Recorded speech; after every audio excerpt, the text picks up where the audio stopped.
বন্ধুত্ব ভেঙে যাওয়ার ভয় থেকে দুই বন্ধুর জীবনের ৫৬ বছর পার হয়ে গেছে, তবুও তারা কেউ বিবাহ বন্ধনে আবদ্ধ হয়নি। শুনতে মনে হতে পারে এটি কোনো রূপকথার গল্প, কিন্তু বাস্তবে এমনটাই ঘটিয়েছেন শ্যামল দত্ত ও সরোয়ার। একজন মুসলিম, অন্যজন হিন্দু ধর্মাবলম্বী, তবু তাদের বন্ধুত্বের ভালোবাসার কাছে ধর্ম, জাত কিংবা অন্যান্য কোনো বিভাজন কোনো মানে রাখে না। তাদের কাছে শুধু বন্ধুত্ব শব্দটাই সবকিছুর ঊর্ধ্বে। বিয়েটা কেন করলেন? বিয়েটা হয়নি, একসাথে চলতে চলতে দেখা যায় যে একটা মন তো আর ভাগ করা যায় না, তাই না? এইভাবে একজনকে দেওয়া যায়। বিয়ে শাদী করলে হয়তো সে আমার বন্ধুরে মাইনে নেবে না, এক সময় আমার বন্ধুর সাথে দ্বিমত হবে, এই কারণে। এই বন্ধুত্বে রয়েছে নিঃস্বার্থ ভালোবাসা, সীমাহীন বিশ্বাস এবং একে অপরের প্রতি গভীর শ্রদ্ধা। সে হলো হিন্দু, আমি হলো মুসলমান। দুই ফ্যামিলিতেই দুইজনের পর খুব চাপ ছিল। মানে আমার ফ্যামিলিতেও মাইনে নিচ্ছিল না যে দেশে এত মানুষ থাকতে তুই হিন্দুর সাথে বন্ধুত্ব করবি, আর ওর ফ্যামিলি তো দেশে এত হিন্দু মানুষ থাকতে তুই মুসলমানের সাথে বন্ধুত্ব করবি, এরকমের বিশাল এক সময় চাপ হয়েছিল। কিন্তু ও বাড়িতে বলে দিল যে আমাদের এই সমাজেতে তারাইও দেয়, আমি তার সাথে বন্ধুত্ব করব। আর আমি বাড়িতে বললাম যে বন্ধুত্ব কি, হিন্দু মুসলমান আবার কি, বন্ধুত্ব বন্ধুই, হিন্দু মুসলমান কিসের। একজনের কষ্ট হলে অন্যজন তা সহ্য করতে পারে না। যতক্ষণ না পর্যন্ত বন্ধুর কষ্ট দূর হয়, ততক্ষণ তারা শান্ত থাকতে পারে না। তাদের বন্ধুত্বের সম্পর্ক ৩৮ বছরের। বয়সের শেষ প্রান্তে এসেও তাদের ভালোবাসা আগের মতো অটুট। বাকি জীবনটুকু তারা একে অপরের সান্নিধ্যে কাটাতে চান। ৩৭-৩৮ বছর যখন মিলেমিশে আছে, আর সামনে যতদিন আছে আশা করি সেও ভালো থাকবে, আমিও ভালো থাকবো, আমিও শেষ পর্যন্ত তাকেই দেখবো, আবার সেও আমাকে দেখবে। এইভাবে আমরা মিলেমিশে থাকবো আশা করি। দুই বন্ধুর একসাথে থাকা ও কাজ করার জীবনধারা সত্যি অনন্য। তারা একটি দোকান চালান, যেখানে একসাথে দোকানদারি করা তাদের দৈনন্দিন জীবনের অংশ। এই দোকানটা আমাদের দুইজন, দোকানের কিছু আমরা ভাগ বাটোয়ারা করি। যদি ওর ১,০০০ টাকা লাগে খরচ করে নিয়ে, আমার যদি ২০০ লাগে আমি ২০০ খরচ করি, যার যা লাগে সেটা। কেউ কারোর প্রতি অভিযোগ নাই? না না, সে যদি একটু বেশি না আপনি একটু কম নেন? কম বেশি তো কোনো কথাই নাই এখানে ভাগাভাগির কোনো কথা নাই। আমি এই বাজারে ব্যবসায়ী, পাশে আমার দোকান। আমার ব্যবসার যে ১৬-১৭ বছর বয়স, এতে দেখছি যে অনেকেই পার্টনারশিপের ব্যবসা করে, অনেকেই করে ভেজাল জঞ্জাল করে চলে গেছে। কিন্তু ইনাদের ব্যবসা তো আরো অনেক আগেতে, আমরা ছোটকালেতে দেখতেছি এটা একসাথে ব্যবসা করে, কিন্তু কোনোদিন দেখিনি যে ইনাদের কোনো অনেক মিল ইনাদের। সকালবেলার খাবার আসে শ্যামলের বাড়ি থেকে, দুপুরে আসে সরোয়ারের বাড়ি থেকে, আর রাতে কখনো কখনো তারা নিজ নিজ বাড়িতে খাবার খান। সকালে আমি বাড়ি থেকে রান্না করে দেয়, আমি গরম ভাত নিয়ে আসি, আসলে আমরা সকালে দুইজন দোকানে খেয়ে নেই। আবার দুপুরবেলা দেখা যায় যে তাদের বাড়ি থেকে আমাদের এক ভাই আছে, সে এসে খাবার পৌঁছে দেয়, আর ওইটা দুপুরে দুইজনে খেয়ে নেই। হ্যাঁ, এখনো আছে যে একই টিফিন বাড়িতে, একই বাড়িতে ভাত আছে, আমরা দুজনে খাই। প্রায় ২০ বছর তারা একসাথে দোকানেই ঘুমাতেন। এই দীর্ঘ সময়েও তাদের বন্ধুত্ব কখনো ফাটল দেখা যায়নি, বরং সময়ের সঙ্গে সঙ্গে বন্ধুত্ব আরো দৃঢ় ও গভীর হয়েছে। একটা বিরল ঘটনা তারা সৃষ্টি করেছে। দুইজন কিন্তু দুই ধর্ম অবলম্বী। আপনারা জানেন যে একজন হিন্দু, একজন মুসলমান। আজান দিলে গোলাম সরোয়ার সাহেব উনি নামাজে যান, আবার যখন পূজার সময় আসে তখন শ্যামল সাহেব কিন্তু পূজা করেন। দুইজন দুই ধর্ম অবলম্বী। আমাদের দেখা মতো, আমরা তো অনেক ছোটোকাল থেকে তাদের দেখে আসতেছি, এই বন্ধুত্বের মধ্যে কোনো ফাটল নাই এবং একটা দীর্ঘস্থায়ী বন্ধুত্ব। দেখেন একজন আর একজনের ছাড়া তারা কিন্তু দাম্পত্য জীবনেও যায়নি। অনেক মানুষ কিন্তু তাদের ব্যঙ্গ করেছে, অনেক মানুষ অনেক কথা বলেছে, তাদের বৈবাহিক অবস্থানে যাওয়ার জন্য অনেক মানুষ তাদেরকে রিকোয়েস্ট করেছে, অনেক যোগাযোগ করেছে, কিন্তু আসলে একজন আর একজনকে এই যে ভালোবাসা, বিরল ভালোবাসা, এইটাকে এটা নজিরবিহীন প্রতিস্থাপন করার জন্য তারা কিন্তু একে অপরকে কখনো ছাড়েনি, কখনো ভোলেনি। এটা বিরল ব্যাপার। স্কুল জীবনের ফুটবল মাঠ থেকে শুরু হয় তাদের বন্ধুত্ব। কয়েক বছরের মধ্যেই সেই সম্পর্ক নিঃস্বার্থ ভালোবাসায় পরিণত হয়। তখন থেকে তারা একে অপরের প্রতি সংকল্পবদ্ধ হন। এই বন্ধুত্ব টিকিয়ে রাখতে হলে জীবনে আর কাউকে প্রাধান্য দিতে হবে না। কলেজ জীবন শেষে তারা চাকরির পেছনে ছুটেনি, কারণ বুঝতে পেরেছিলেন যদি ভালোবাসার সম্পর্ক ছিন্ন হয়ে যায়, জীবনের আনন্দ হারিয়ে যাবে। তাদের বন্ধুত্ব শুধু ব্যক্তিগত সম্পর্কের মধ্যে সীমাবদ্ধ নয়, পরিবারও এতে যুক্ত। শ্যামল দত্তকে সরোয়ারের মা নিজের সন্তানের মতো ভালোবাসেন, ঠিক তেমনই সরোয়ারের প্রতি শ্যামলের মা একই মমতা দেখান। পরিবারের মানুষ, আমার বাড়ির মানুষ আমারে যতটুকু ভালোবাসে তার চেয়ে বেশি ভালোবাসে তাকে।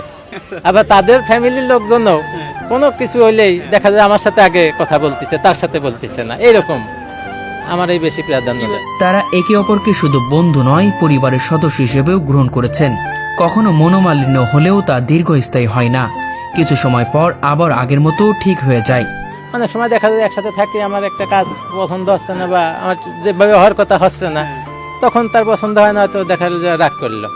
এই বিষয়টা দেখা যায় যে বেশি সময় রানিং করে না, ওই আধা ঘন্টা বা 20 মিনিট 30 মিনিট কাজে ও কাজে এইভাবে আবার ওইটা কোন সময় ডিলেট হয়ে গেছে বোঝা যায় না। দুই বন্ধু একে অপরের জন্য জীবন দিতে প্রস্তুত। একে অপরকে না দেখতে পারলে তারা শান্তিপূর্ণ ঘুমাতে পারে না। ওই ইন্ডিয়া গেলে চিকিৎসার জন্য, যে থাকি আসলো 15 দিন মতো। আমার খারাপ লাগছে, দৈনিক ফোনে কথা হইতো কিন্তু তারপরেও খারাপ লাগছে। একসাথে দোকানদারি, একসাথে খাবার ভাগাভাগি, একসাথে আড্ডা, হাসি মজা, সবকিছু একে অপরকে কেন্দ্র করে। একজন এগিয়ে গেলে আরেকজন পাশে এগিয়ে যায়।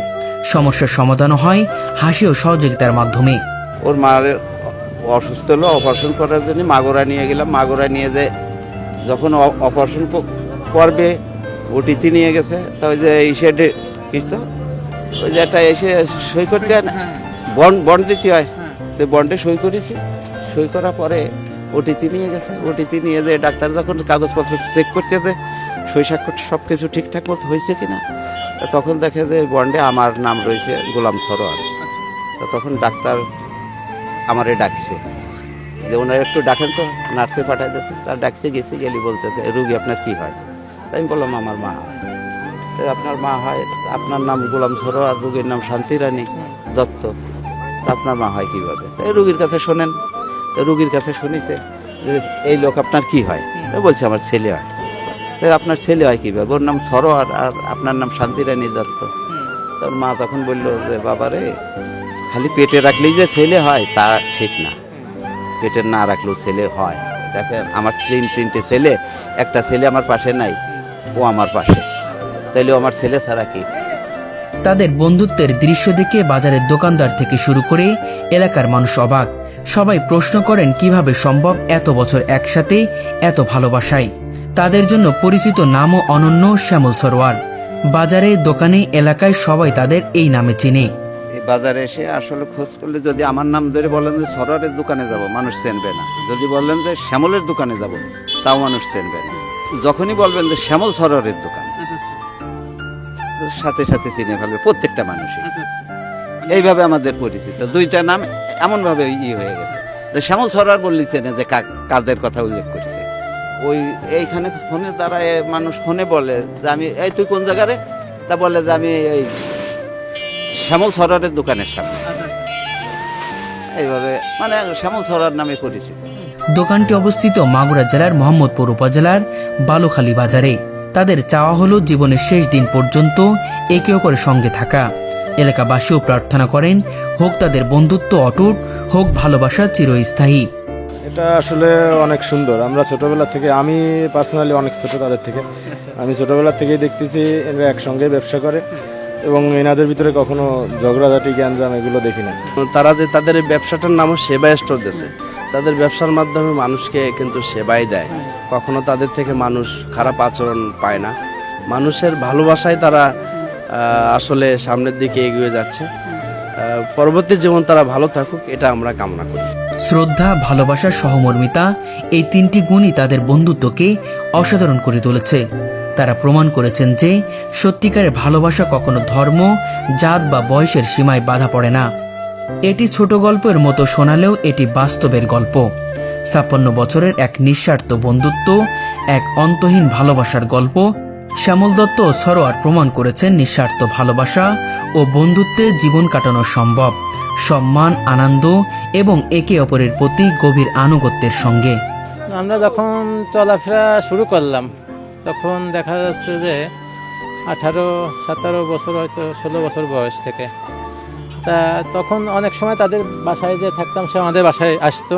তাদের বাসায় একদিন রাতে আমি শুয়ে থাকলে একটা জমি জাতি সংক্রান্ত মামলায় পুলিশ আসছে রাত্রে, তারা আসামি ধরতে আসছে।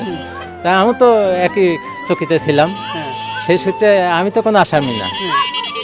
তা পুলিশ আমাকে ধরে নিয়ে গেছে, হ্যাঁ হাত করা দিয়ে।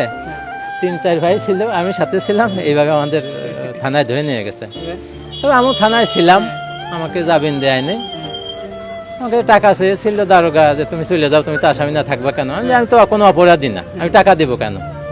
সেইভাবে আমি আসিও নাই, তাদেরও টাকা দেয়নি, আবার চালান করে দিয়েছে কোর্টে। কোর্টে ওই দিনে যাবি নয়, আমরা আবার সবাই একসাথে বের হয়ে আসছি। আচ্ছা আচ্ছা এটি আমার মাঝে মাঝে মনে পড়ে। তাই এখন বর্তমান পরিবেশ পরিস্থিতি হলো ওর ফ্যামিলি আমার ফ্যামিলি এক হয়ে গেছে। তাই না? হ্যাঁ, আমার মা, আমার তো আব্বা বেঁচে নেই, মারা গেছে। আমার আব্বাও ওরে ছাড়া বুঝতো না, আবার ওর বাবাও আমারে ছাড়া কিছু বুঝতো না। একজনের জমি লিখে দিবি, এরা আর কি জমি লেখায় দিবি, ওর বাবা রাজি না। কয়ে যে সে তারাই ডাকে নিয়ে আসো সরার পর আমার সংবাদ দিল, গেলাম, গেলি পরে কইছে তুমি কি করছো তাই কও। ওর বাবা আমারে কয় তুমি কি লিখে দিতে করছো? আমি বললাম যে দেখেন কাকা, আসলে বাইতি বাইতি বেজাল জঞ্জালের চাইতে ও দেন লিখে দিয়ে দেন। আচ্ছা তা তুমি করছো? হ্যাঁ আমি বলতেছি। তা এইবার জমি কয় যে আমার সাথে যেয়ে কিন্তু তুমি আমার সাথে যাবা। তা ঠিক আছে যাবানি। গেছি রেজিস্ট্রি অফিসে যে এসে জমি লিখে দেওয়ার পরে আমার কইছে তুমি খানিক লিখে নাও, কারণ ওরা তো লিখে নিল, মানে দুই ছেলেরা লিখে দিল যে তুমি খানিক লিখে দাও, তুমি তো নিলে না। তা আমি বললাম যে কাকা, আমি অর্থ সম্পদ টাকা পয়সার লোভে আপনাদের সঙ্গে মিশি নেই, আমি আপনার ছেলের সাথে আমার বন্ধুত্ব, তাই আপনাদের সঙ্গে চলে ফিরে মিশি। আপনি আমার বাবার সমতুল্য মানুষ, আর আমি আপনার ছেলের মতো, তা আমি আপনার অর্থ সম্পদের লোভ করি। তাহলে সে বললো যে আমি বলি তো তুমি জমি পাবা না, জমি যাতে ওরা পাবে, তা তুমি খানিক লিখে নাও, তোমার আমি লিখে দিই, তুমি যেহেতু আমার ছেলে। আমি বললাম যে না, আমি জমি নেব না। আপনার মা আপনাকে কেমন ভালো? তারে যতটুকু ভালোবাসে তার চেয়ে বেশি বাসে। মুসলিম। আবার আমার মেয়েও আমারে যতটুকু ভালো জানে তার চেয়ে বেশি ওরে বেশি বেশি ভালো জানে। ওরে দেখার জন্য পাগল হয়ে যায়। মাঝে মাঝে ভ্যান চলা আটতি চলতে পারে না, ভ্যান ঠিক করে ভ্যানে চড়িয়ে বাজারে আসে ওরে দেখতে। অনেক সময় বলে ও হিন্দুর বাড়ি খায়, ও মুসলমানের বাড়ি খায়, এটা তো ঠিক না, হ্যান ত্যান ধর্মে নেই, বিভিন্ন কথা বলতো। আসলে আমাদের মনে কখনো মানে ভিন্নতা কোনো কিছু আসে নাই বা খারাপ কিছু পাইনি আমরা, সেইভাবে আমরা মনের থেকেই ওইভাবে আমরা মেনে নিয়েই চলছি। প্রথম দিকে সব কথা বলতে, এখন আর কেউ বলে না কিছু। সে তার মতো তার ধর্ম পালন করে, নামাজ রোজা করে, আমার মতো আমার ধর্ম যেটা আছে সেটা আমি করি, এ নিয়ে কোনো মতো ঐক্য নেই। গভীরভাবে যদি কারোর সাথে বন্ধুত্ব করা যায়, আর মন যদি একবার একজনকে দিয়ে দেওয়া যায়, দ্বিতীয় আর কাউকে তো দেওয়া যায় না। একসাথে মিলেমিশে থাকা একমাত্র ভালোবেসেই থাকা সম্ভব। তাছাড়া স্বার্থ নিয়ে, অর্থ নিয়ে কাজ হাসিল করার জন্য বন্ধুত্ব করলে সেই বন্ধুত্ব সম্ভব না। শুধুমাত্র ভালোবাসলেই সম্ভব। যেভাবে দেখি গড় সংসার করতে যে মানুষ কত হেনস্থের শিকার, বহুতে এর ওয়াইফ ওর সাথে চলে যাচ্ছে, এ আর একজনের বউ নিয়ে চলে যাচ্ছে, এই দিক বিদিকে সমাজ যে একেবারে নিকৃষ্ট জায়গায় চলে গেছে সমাজটা। তা ওই দিক তাকালি মনে হয় যে না, আসলে ভালো করছে। একসাথে এইভাবে স্কুলে থাকতাম, একসাথে বলের মাঠে একসাথে, হ্যাঁ ফুটবল খেলায় খেলতাম একসাথে, এইভাবে একসাথে থাকতে থাকতে একের উপর আর একজন মানে নির্ভরশীল হয়ে গেলাম, বা আন্তরিকতা হয়ে গেল। এইভাবেই আর কি আস্তে আস্তে আন্তরিকতা বাইরে গেছে। 1 লাখ টাকা আমার মাধ্যমে দেখা গেল যে ব্যাংকের মাধ্যমে এলোমেলো হয়ে গেল 1 লক্ষ টাকা। তো উনি কোনোদিন প্রশ্ন করে নাই, কোনো কিছু করে নাই। বা আমার অবশ্য টাকা হারায় গেলে তো মন খারাপ লাগে, আমার মনে মনে খারাপ লাগে, কিন্তু সে কখনো আমি দেখিনি যে তার মন খারাপ হয়েছে। হ্যাঁ হ্যাঁ, হাসিমুখে মেনে নিয়েছে। ওর মতো ওর ধর্ম মন্দিরে যে করে, আমি মসজিদে নামাজ পড়ি, কোনো সমস্যা নাই।